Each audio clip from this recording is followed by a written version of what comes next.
Okay, so just this, right? I don't have to do this. Okay. Sorry. Hi. Just making sure. Terry Patton in A New Republic of the Heart wrote, "When we emerge from the isolating trance of our fragmented subcultures and begin to act with others with the understanding that we really are all in this together, something important happens. We enter together into a profound shared experience. We enter into a new consciousness and creativity that are not available to lone individuals. No one, regardless of their enlightenment, can be what many of us can be when we are awake together, united in consciousness, vision, fellowship, care, and purpose." Join with me as we use the divine creative power of our word and say this affirmation together with intention. I see planetary issues as a call for love in the form of prayer and action. Together in wisdom, we join hands and hearts, mind to co-create a more kind, loving, and abundant life for all. So it is.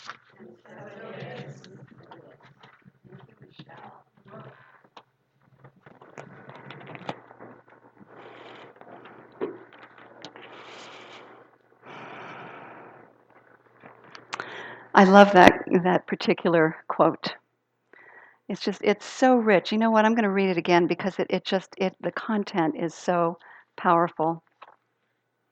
It says, when we emerge from the isolating trance of fragmented subcultures, and we know that that's created by the trance of separation, the belief somehow that we are separate from all of the rest of humanity and the rest of life. And we know that, we're immersed in this spiritual teaching that reminds us of our oneness, our connection with all life. And so it's important to be aware that there is much of humanity that doesn't get that at this point. And also there is much of humanity that does. So we're actually joining in consciousness with all those who do catch that bigger vision of our oneness. You know, it's one of those things that really came into the awareness of humanity in a big way. And I'm remembering myself when we landed the first man on the moon and they panned back at the earth from the vantage point of the moon, and you just see one beautiful blue-green planet. One beautiful blue-green planet. No, you couldn't see any lines between countries. You couldn't, the separation, the idea, the illusion of separation was so clear. And it's a good reminder, to revisit that moment of being able to look back at planet Earth, that we truly are one. We share spaceship Earth, or Gaia, or Mother Earth, whatever you want to call it. We all share that experience, whether we realize it or not. And the more of us that wake up to that and begin to act from that awareness, the more we're able then to join with others and address the major issues that are taking place on this planet. And we know what they are. We hear about them in the news all the time. We hear about the where we are with in terms of our environmental crisis, all of the divisiveness that's taking place in political parties and in between different subcultures and between different nations, whatever it is. And yet, there is something really powerful being birthed in us and many, many others across the planet, an awareness that it's time that we start working together.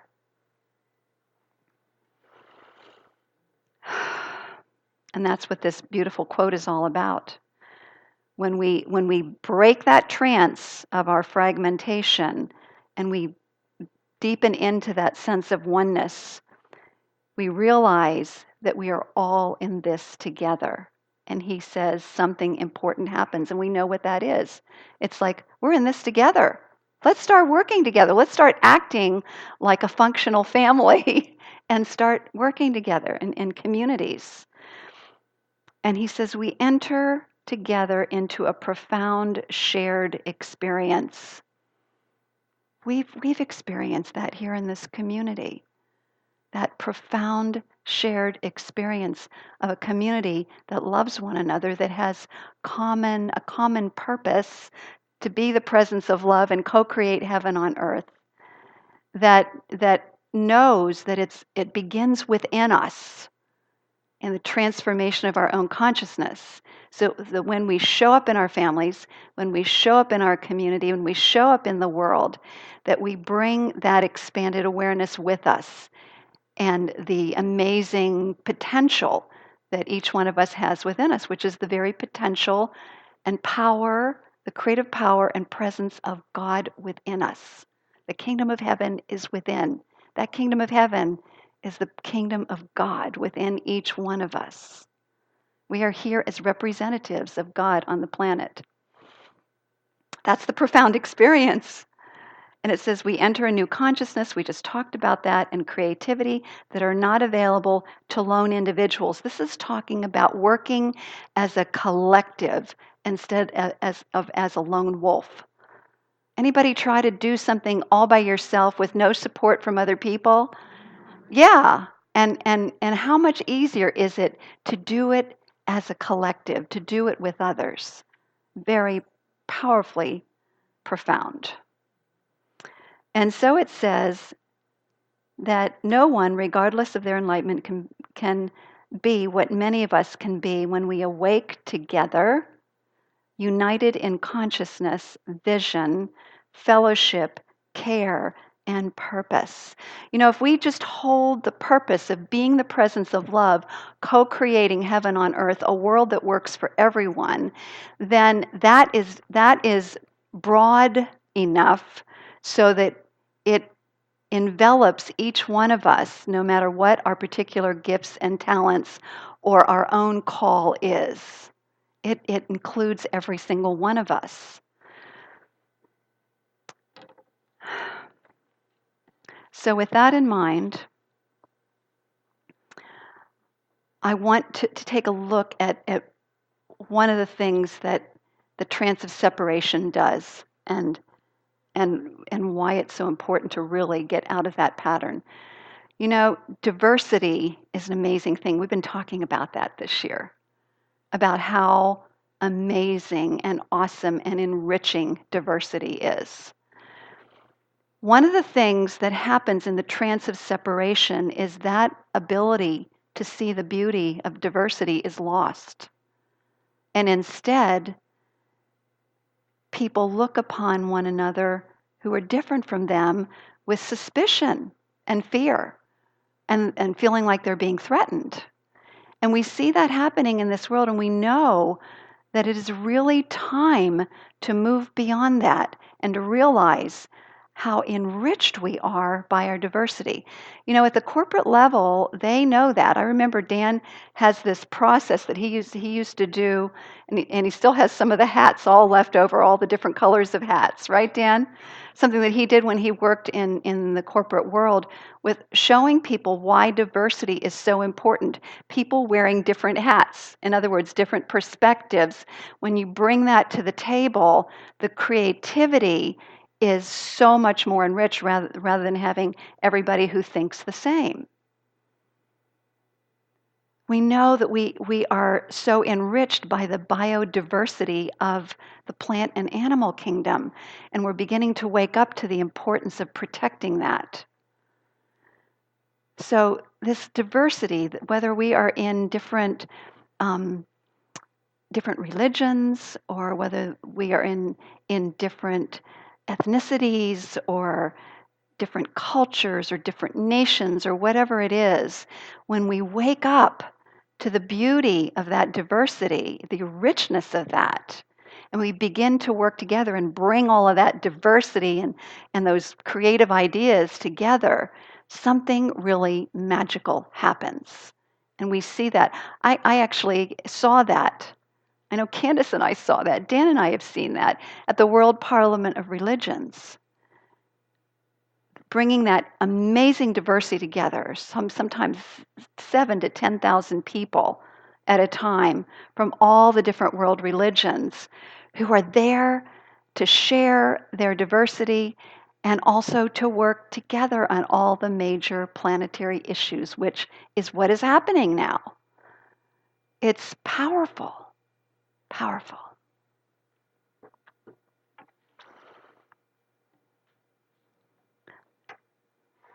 And this breaking from the trance of of separation, which is fear-based, into the awareness of oneness, sparks something within us, which is called love, divine love. We begin to see with the eyes of God, to see God everywhere, in everyone, in everything.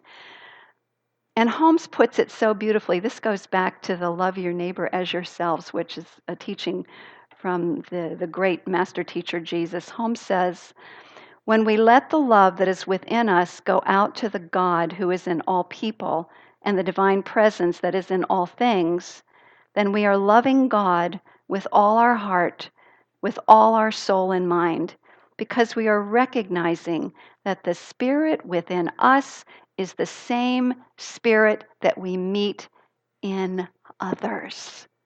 It's the same divine presence, the same God is within all of us. It's not like one religion has their God and another religion has their God. We're talking about the same presence.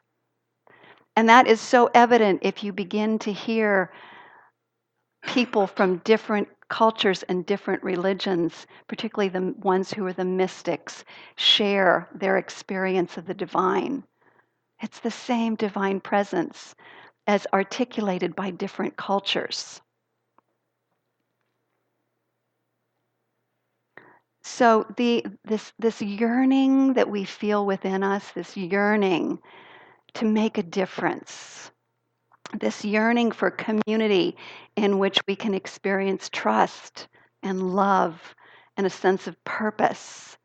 We're not alone in that. I know that this is happening within people all over the world. But what I love is when there is an awareness of our oneness, the richness of our diversity, then our hearts become as wide as the world, embraces all of humanity and all living things. This is coupled with what I call an evolutionary perspective. And that is the awareness that there is an urge within us, not only to be that presence of love that we are, because we're made of love. All of us are made of love and light. But there's also that urge to grow, expand, and unfold that love intelligence in our lives, in our communities, and on our planets. It's already there, it's inherent. And here's the cool thing. I know I've addressed this before, but it's important to keep going back to this for me over and over again. Is what I have read and heard is that all that is necessary is that 10% of all people live in resonance with divine love. And we will reach a tipping point in which that love spreads like, I don't want to say a virus, that's not a good word. Spreads like wildflowers all over the planet. Thank you. And so that tipping point concept is so exciting. It goes back to the 100th monkey theory. That when enough animals, the monkeys, that when they learned to wash their yams or their sweet potatoes, whatever it was, that it spread to all of the islands around the area, even though they weren't in contact with one another, because we're all connected on an invisible level. It's important to remember that. See, this is what oneness is all about. We're all connected. So when we begin to shift, and our community here is committed to being the presence of love, and we show up as love, and what happens? What happens is that it's catching. And wherever we go in our lives and we take that energy of love, it's infectious. There's that word again. Oh well. People catch it, but that's a good thing to catch. And it spreads.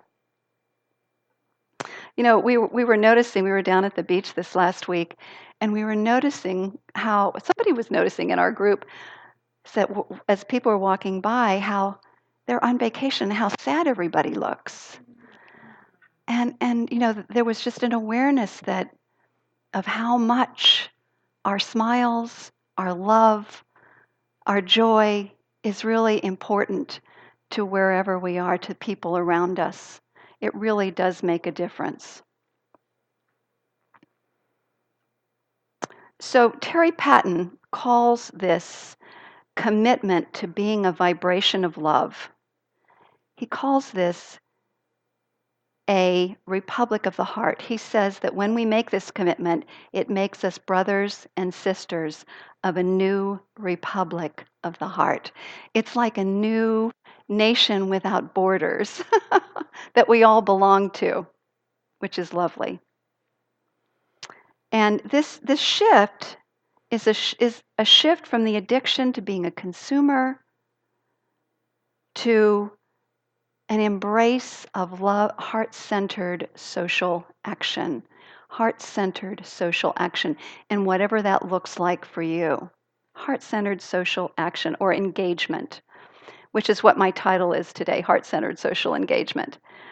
And it's a shift from a culture in which people do not trust one another, which we know wastes a huge amount of creative energy, to a culture of trust.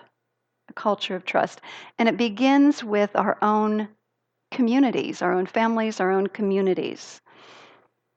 And recovering trust, Terry Patton says, is essential to freeing ourselves to meet the planetary issues with truly effective, creative solutions. So I'm going to talk a little bit about heart-centered social engagement and how it shows up. And the first one is what I alluded to earlier, which it shows up as Sangha, our community of practice. And when I was preparing for this, I was reminded of our handprint tree of life that's in the back, and that beautiful quote that's all around it, which is something to the effect of the next Buddha is not going to be a single person, it'll be a community. We've heard the same thing with Christ. The next Christ is not going to be a single person, it's going to be a community of people that join together in love and in spiritual action.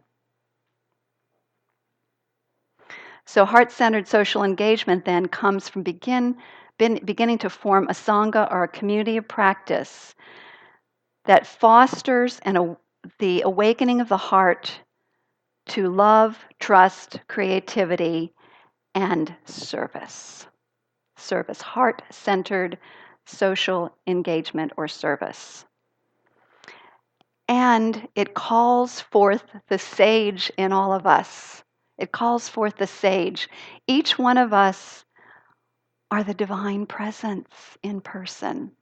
Each one of us has an inner sage that is seeking to be expressed. And when we encourage that in each other, when we hold each other accountable to a higher purpose as a community, then we are fostering that sage, that being of wisdom. How many of you have witnessed that in each other here? I certainly have. There are many sages, wise people in this community. And it's because we are rooted and grounded in the awareness of who we are in truth. And we continue to move forward with that awareness.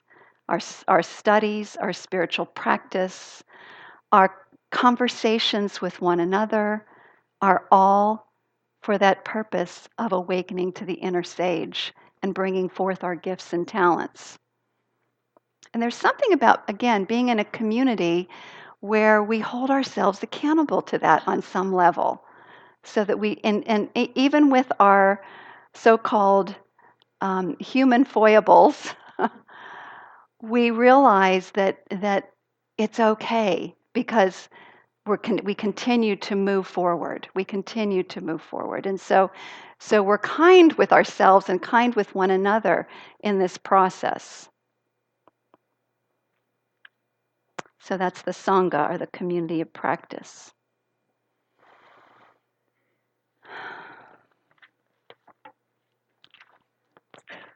And heart-centered social engagement begins with an awakening to oneness. I wanted to share with you a story that is in a book called The Prophetic Imperative, Social Gospel in Theory and Practice. And it's by a man by the name of Richard Gilbert. And he writes about an American Trappist monk who entered a monastery to encounter God.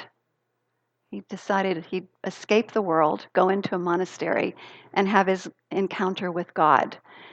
And what he found himself doing was instead going out into the world. And when in this particular day, when he went out into the so-called out into the world, he went into a marketplace, and he became profoundly moved as he looked upon all the people and realized how much he loved everyone. His heart was just melting as he just looked upon everyone and realized the amazing love that he felt. That awareness of our oneness, the awareness that he was looking into the eyes of God everywhere he turned. This awakening to oneness happens in a lot of different ways, but we know that we have a practice here that we teach: meditation. We have an affirmative prayer and the process of visioning that are all dedicated to awakening us to this oneness, so that everywhere we look, we fall in love because we see the presence of God in each and every person and in nature, everywhere, in the cosmos. Heart-centered social engagement also is about action. In our spiritual community and in the Centers for Spiritual Living, in the whole New Thought realm, there's this term that's called treat and move your feet. Treat and move your feet. And for those of you who don't know what the treat part means, it's another word for prayer. We call the affirmative prayer that we use spiritual mind treatment, because it's affirmative. It begins with the spiritual truth that God is all there is, and we describe the nature of God to the best of our ability, and that we are one with that presence, and therefore we bring that into every aspect of our lives, whatever it might be, and we give thanks for that truth. We release it into the universal law of mind, knowing that our word becomes thoughts, become things. Our word becomes reality in our lives. And so treat and move your feet then is about not only doing the inner work, but bringing it into action in the world. And Ernest Holmes speaks about it this way. He said, "The power that holds a grain of sand in place is the same power that holds the planets in their places. There is nothing big or little or hard or easy as far as the power," this is a power with a capital P, the power of God, "is concerned. It is the same power working in and upon everything. This is the power that we use. It's not some power, it's the all power of God that we use every time we think, every time we pray."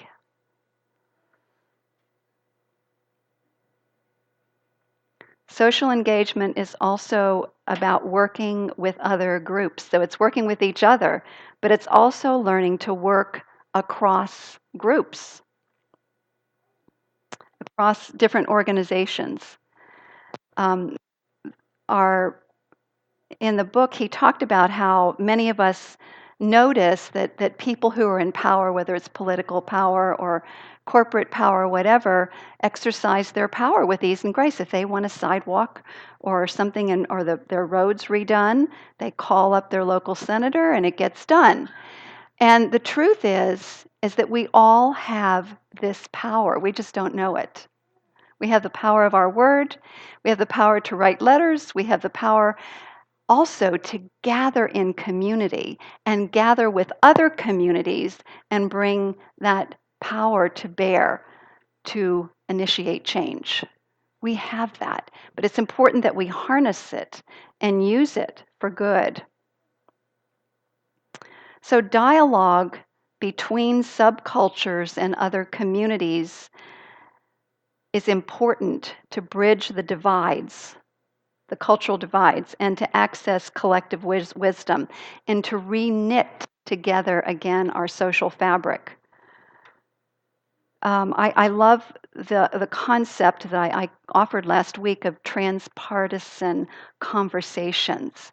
And there are organizations that get Republicans and Democrats together and create conversations to build friendship, to build connection, even if they disagree with each other, but to learn to find ways to work together to meet whatever the challenges are in the world. Our world is really calling for this. This is really up right now, is finding ways to work together. And again, the Parliament of World's Religions, working together cross-culture, cross-religion. They even brought in scientists to describe to us what was going on the planet so that we could all be engaged in that.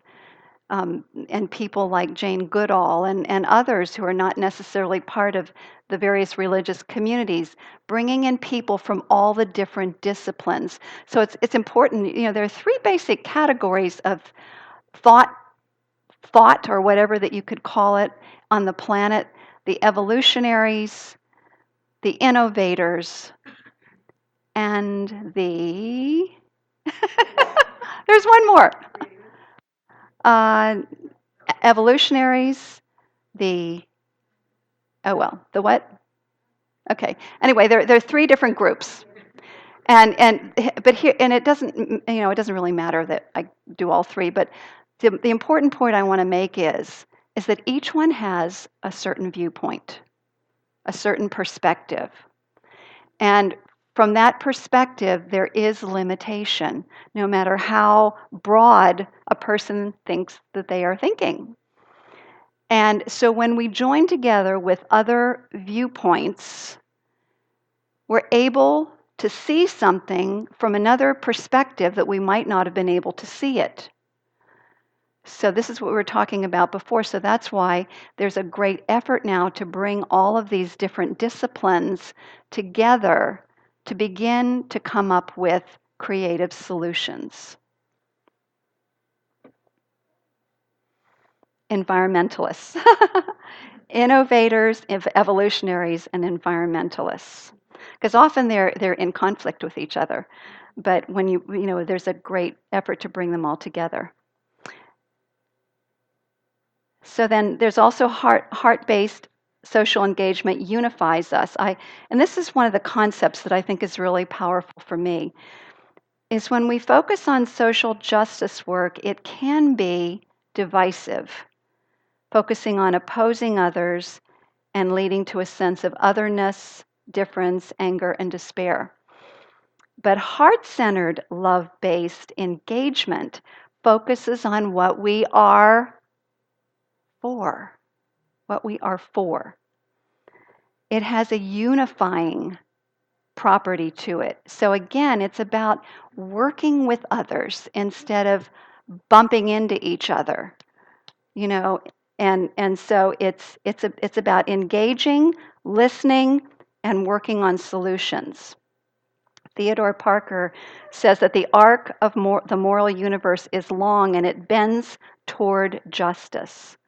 So we can improve conditions by doing the collective work within and organizing, connecting, and at times taking to the streets in protest to stand for whatever it is that we want to see revealed in the world. So I'd like to end with the heart-based social engagement demonstrated by the life of Susan B. Anthony. For those of you who don't know, she was an American women's rights activist. And when somebody asked her if she prayed, this is what she said. She said, "I pray every single second of my life, not on my knees, but with my work. With my work. My prayer is to lift women to the equality with men. Work and worship are one with me. I cannot imagine a God of the universe made happy by my getting down on my knees and calling him great." So her vision of spiritual action finally came to fruition, not in her lifetime, but it finally did. She inspired others. And it led, of course, to the ratification of the 19th Amendment that granted women the right to vote. So spirituality in action, heart-centered social engagement. This is what we're being called to do. And this is the time. This is the time that we attain higher states of consciousness. This is the time that we connect with not only within our community, but with other communities. This is the time for us to engage with others who have different viewpoints from us and to learn and to work together. This is the time for us to realize that we are one in God, that we are all brothers and sisters of the Most High, that we each have something valuable to contribute, and that this truly is a life that is good and very good because it is the life of God. And so it is. Amen.